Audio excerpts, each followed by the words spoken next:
কেন বন্ধু না হয়ে প্রভু হতে চায় ভারত? এবং সর্বশেষ জানাবো, ডক্টর ইউনূসের সক্ষমতার ওপর আমার পরিপূর্ণ আস্থা আছে, বললেন অমর্ত্য সেন।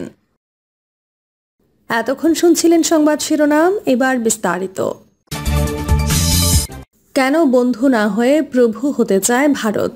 প্রতিবেশী দেশের সঙ্গে সুসম্পর্ক স্থাপন ও বজায় রাখা প্রতিটি দেশের জন্য অত্যন্ত গুরুত্বপূর্ণ, বিশেষত যখন দুটি দেশ একটি সীমানা ভাগাভাগি করে, যখন সেই সম্পর্কের গুরুত্ব বহু গুণ বেড়ে যায়। এই সম্পর্ক শুধু রাজনৈতিক ও কূটনৈতিক বিষয়ের মধ্যেই সীমাবদ্ধ নয়, বরং এটি দুই দেশের সাধারণ মানুষের জীবনমান, নিরাপত্তা এবং আঞ্চলিক স্থিতিশীলতার সঙ্গেও গভীরভাবে যুক্ত। কিন্তু দুর্ভাগ্যবশত আমাদের বৃহৎ প্রতিবেশী দেশ ভারতের আচরণে বাংলাদেশের সঙ্গে বন্ধুত্বের সম্পর্কের পরিবর্তে প্রভুত্বের প্রবণতা বেশি লক্ষ্য করা যায়, যা গভীর উদ্বেগের কারণ। ভারতীয় সীমান্ত রক্ষী বাহিনী সীমান্তে বাংলাদেশি নাগরিকদের ওপর বারবার নৃশংস হামলা ও হত্যার ঘটনা ঘটাচ্ছে, যা বন্ধুত্বের বদলে প্রভুত্বের ইচ্ছারই প্রতিফলন। এ ধরনের হামলা ও হত্যার ঘটনার শুধু একটি দেশের নাগরিকদের জীবনহানি ঘটাচ্ছে না, বরং দুই দেশের সম্পর্কে গভীর ফাটল সৃষ্টি করছে। সীমান্তে সংঘটিত প্রতিটি হত্যাকাণ্ড, নির্যাতন এবং অত্যাচারের ঘটনা বাংলাদেশের জনগণের মধ্যে আতঙ্ক ও ক্ষোভের জন্ম দিচ্ছে। এর ফলে আস্থার যে ভিত্তি দুই দেশের মধ্যে বন্ধুত্বপূর্ণ সম্পর্ক গড়ে তুলতে সহায়ক হতে পারত, তা ধ্বংস হয়ে যাচ্ছে। বাংলাদেশ ভারতের সঙ্গে সুসম্পর্ক বজায় রাখার চেষ্টা করে আসছে দীর্ঘদিন ধরে, কিন্তু সীমান্তে বিএসএফ এর অমানবিক আচরণ এবং হত্যাকাণ্ড সেই প্রচেষ্টাকে বারবার বাধাগ্রস্ত করছে। সীমান্তে নিরীহ বাংলাদেশি নাগরিকদের জীবনহানি ও নির্যাতনের ঘটনা আন্তর্জাতিক মানবাধিকারের স্পষ্ট লঙ্ঘন। এর ফলে দুই দেশের মধ্যে কূটনৈতিক সম্পর্কের ওপর নেতিবাচক প্রভাব পড়ছে এবং তা দিন দিন অবনতির দিকে যাচ্ছে। এই পরিস্থিতিতে শুধু বাংলাদেশি জনগণ নয়, আন্তর্জাতিক সম্প্রদায়ের মধ্যেও উদ্বেগের সৃষ্টি হয়েছে। বিভিন্ন মানবাধিকার সংস্থা এ ধরনের ঘটনার নিন্দা জানিয়ে ভারতকে দায়িত্বশীল আচরণ করার আহ্বান জানিয়েছে। সীমান্তে বাংলাদেশি নাগরিকদের ওপর বিএসএফ এর এমন আগ্রাসী আচরণ বন্ধুত্বের নীতির পরিবর্তে প্রভু হওয়ার আকাঙ্ক্ষারই প্রতিফলন। দেশটির এই আচরণ শুধু মানবাধিকার লঙ্ঘন নয়, এটি আন্তর্জাতিক আইন এবং ন্যায় বিচারের মৌলিক নীতিরও পরিপন্থী। ভারতের এই আগ্রাসী আচরণ দুই দেশের সম্পর্ককে আরও জটিল করে তুলছে। 2011 সালে সীমান্তের কাটা তারের বেড়া পেরোনোর সময় ফেলানি নামের 15 বছরের এক কিশোরীকে গুলি করে হত্যা করে বিএসএফ। লাল ডোরাকাটা সোয়েটার গায়ে দেওয়া ফেলানির গুলিবিদ্ধ লাশ কাটা তারের বেড়ায় ঝুলেছিল কয়েক ঘন্টা। ফেলানির এমন মর্মান্তিক মৃত্যু বিশ্বে আলোড়ন সৃষ্টি করেছিল, সীমান্তে ভারতের নৃশংসতার জ্বলন্ত উদাহরণ হয়ে দাঁড়িয়েছিল। মানবাধিকার সংগঠনগুলো বিএসএফ এর এই হত্যাকাণ্ডের তীব্র সমালোচনা করেছিল, এমনকি ভারতেও সমালোচনার ঝড় উঠেছিল। কিন্তু তারপরও সীমান্তে বাংলাদেশের নিরীহ মানুষকে বিএসএফ এর হত্যার ঘটনা থামছেই না। 2020 সালের ফেব্রুয়ারিতে ঘটে যাওয়া আরেকটি ঘটনা উল্লেখ করা প্রয়োজন। দিনাজপুরের বালুবাড়ি সীমান্তে বাংলাদেশি এক কৃষক নিজের জমিতে কাজ করার সময় বিএসএফ সদস্যরা বিনা কারণে তাকে গুলি করে হত্যা করে। এই হত্যাকাণ্ডের পর স্থানীয় জনগণের মধ্যে প্রচণ্ড ক্ষোভের সৃষ্টি হয়। সীমান্তের মানুষদের জন্য এ ধরনের হত্যাকাণ্ডের ঘটনা শুধু আতঙ্কের কারণ নয়, বরং তাদের জীবিকা নির্বাহের জন্য বড় হুমকি হয়ে দাঁড়িয়েছিল। 2023 সালের মার্চ মাসে লালমনিরহাট সীমান্তে বিএসএফ সদস্য একজন বাংলাদেশি কিশোরকে হত্যা করে। ওই কিশোর সীমান্ত এলাকার কাছাকাছি খেলতে গিয়েছিল, এটাই ছিল তার অপরাধ। বিএসএফ সদস্যরা এই তুচ্ছ কারণেই তাকে গুলি করে হত্যা করেছিল। সীমান্ত হত্যা প্রতিরোধে বাংলাদেশ সরকারের পক্ষ থেকে বিভিন্ন সময়ে ভারতের সঙ্গে আলোচনা হচ্ছে ঠিকই, কিন্তু তাতে কোনো কাজ হচ্ছে না। বদলাচ্ছে না ভারতের আচরণ। বছরের পর বছর ধরে বাংলাদেশ ও ভারতের মধ্যে সীমান্ত সম্মেলন হচ্ছে।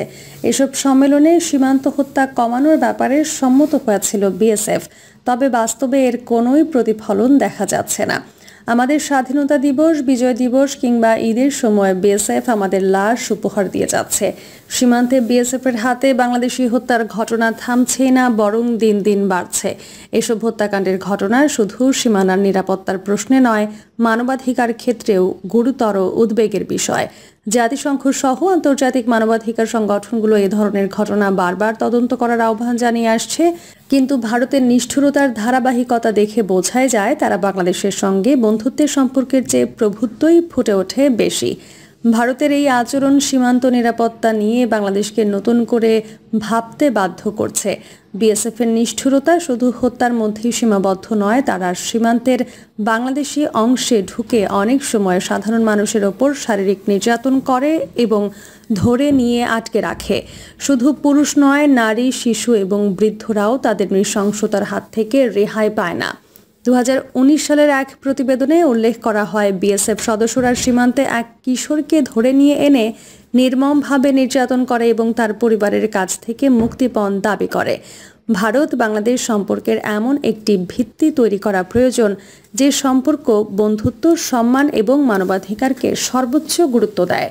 দুই দেশের মধ্যে শান্তিপূর্ণ সহাবস্থান ও সহযোগিতা পরিবেশ গড়ে তোলা খুবই জরুরি, কিন্তু এই লক্ষ্যে পৌঁছাতে হলে ভারতকে তার আধিপত্যবাদী মনোভাব পরিত্যাগ করতে হবে। মৌলিক মানবিকতা এবং নৈতিকতার ভিত্তিতে দুই দেশের মধ্যে সুসম্পর্ক গড়ে ওঠাই আমাদের লক্ষ্য হওয়া উচিত। এমন সম্পর্কই আমরা আশা করি যেখানে সীমান্তে কোনো নিরীহ মানুষের জীবন বিপন্ন হবে না এবং দুই দেশের সীমান্তরক্ষী বাহিনীর মধ্যে রক্তক্ষয়ী সংঘাতের কোনো আশঙ্কা থাকবে না। পারস্পরিক শান্তিপূর্ণ সহাবস্থানের স্বার্থেই ভারত ও বাংলাদেশের মধ্যে শক্তিশালী বন্ধুত্বের ভিত্তি গড়ে তোলা খুবই গুরুত্বপূর্ণ, যেখানে পারস্পরিক সম্মান ও সমমর্যাদার ভিত্তিতে দ্বিপক্ষীয় সব সমস্যার সমাধান হবে এবং সীমান্তে শান্তি প্রতিষ্ঠা হবে। ভারতের সব সরকারেরই উচিত সীমান্তে বাংলাদেশিদের বিনা কারণে হত্যা বন্ধ করা সহ যে কোনো উত্তেজনাকর পরিস্থিতির শান্তিপূর্ণভাবে কার্যকর পদক্ষেপ নেওয়া। একই সঙ্গে বাংলাদেশের ব্যাপারে আধিপত্যবাদী মনোভাব চিরতরে পরিহার করে এদেশের বিশেষ কোনো দল বা সরকার নয়, বরং জনগণের সঙ্গে সম্পর্ক তৈরি করা। তাহলেই ভারত ও বাংলাদেশের মধ্যে সুপ্রতিবেশী সুলভ স্থায়ী সম্পর্ক গড়ে ওঠার পথ প্রশস্ত হবে বলে আমরা মনে করি। ডক্টর ইউনূসের সক্ষমতার উপর আমার পরিপূর্ণ আস্থা আছে বললেন অমর্ত্য সেন। বাংলাদেশের রাজনীতি প্রধান উপদেষ্টা ডক্টর মোহাম্মদ ইউনূস আওয়ামী লীগ ও বাংলাদেশ জামায়াতে ইসলামীকে নিয়ে কথা বলেছেন ভারতের নোবেলজয়ী অর্থনীতিবিদ অমর্ত্য সেন। বার্তা সংস্থা পিটিআইকে নিজের পশ্চিমবঙ্গের শান্তিনিকেতনের বাড়িতে সাক্ষাৎকারে অমর্ত্য বলেছেন, বাংলাদেশের পরিস্থিতি তাকে গভীরভাবে প্রভাবিত করেছে এবং বাংলাদেশ কিভাবে ভবিষ্যৎ চ্যালেঞ্জ মোকাবেলা করবে সেই ব্যাপারেও তিনি চিন্তিত। ধর্মভিত্তিক রাজনৈতিক দল জামায়াতকে পূর্বে নজরদারিতে রাখা হয়েছিল উল্লেখ করে তিনি জানিয়েছেন, বাংলাদেশে যেন ধর্মনিরপেক্ষতা বজায় থাকে সেটি চাওয়া থাকবে তার। অমর্ত্য সেন বলেন, বাংলাদেশের পরিস্থিতি আমাকে গভীরভাবে প্রভাবিত করেছে, কারণ আমার মধ্যে শক্তিশালী বাঙালি পরিচয় রয়েছে। আমি ঢাকায় দীর্ঘ সময় কাটিয়েছি এবং সেখানেই আমার শিক্ষা জীবন শুরু করেছিলাম। ঢাকা ছাড়াও আমি আমার পূর্বপুরুষের ভিটা মানিকগঞ্জে প্রায়ই যেতাম। অপরদিকে মায়ের দিক দিয়ে আমি বিক্রমপুর গিয়েছি, বিশেষ করে সোনারঙে। এই জায়গাগুলো ব্যক্তিগতভাবে আমার কাছে খুবই গুরুত্বপূর্ণ। অন্যদের মতো আমিও চিন্তিত কিভাবে বাংলাদেশ তার ভবিষ্যৎ চ্যালেঞ্জ মোকাবেলা করবে। অমর্ত্য তার ছোটবেলার বেশিরভাগ সময় ঢাকায় কাটিয়েছেন।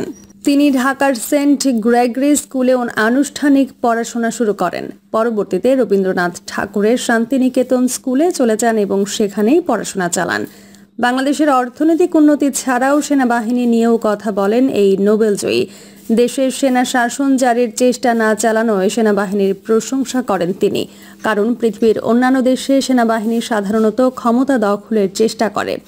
গত বছরের 5 আগস্ট ছাত্র জনতার গণঅভ্যুত্থানে ভারতে পালিয়ে যান সাবেক স্বৈরাচার প্রধানমন্ত্রী শেখ হাসিনা। ওই দিনই আওয়ামী লীগের 16 বছরের দুঃশাসনের অবসান ঘটে। সাধারণ মানুষকে গুলি করে হত্যার ঘটনায় আওয়ামী লীগের রাজনীতির নিষিদ্ধ চান দেশের সাধারণ মানুষ, কিন্তু অমর্ত্য সেন চান না এই দলটিকে নিষিদ্ধ করা হোক। তিনি বলেন, একসঙ্গে কাজ করার যে একটি ধারা বাংলাদেশে আছে, আমি চাই এটির ব্যবহার অব্যাহত থাকুক এবং নির্দিষ্ট কোনো দলকে ঠেলে না দেওয়া হয়। আমি আশা করি বাঙালি স্বাধীনতা এবং বহুত্ববাদ থাকবে। আমি আশা করি ভবিষ্যৎ নির্বাচন নিরপেক্ষ হবে আগেরগুলো থেকে, যেগুলো তারা দাবি করেছিল নিরপেক্ষ ছিল। এখানে পরিবর্তনের সুযোগ আছে। আমি বাংলাদেশ নিয়ে চিন্তিত, কিন্তু আমি আশাহীন নই। প্রধান উপদেষ্টা ডক্টর মোহাম্মদ ইউনূসকে নিয়ে জানতে চাইলে তিনি বলেন, ডক্টর ইউনূস পুরনো বন্ধু আমার। আমি জানি তার সক্ষমতা অনেক বেশি এবং অনেক দিক থেকে তিনি একজন অসাধারণ মানুষ।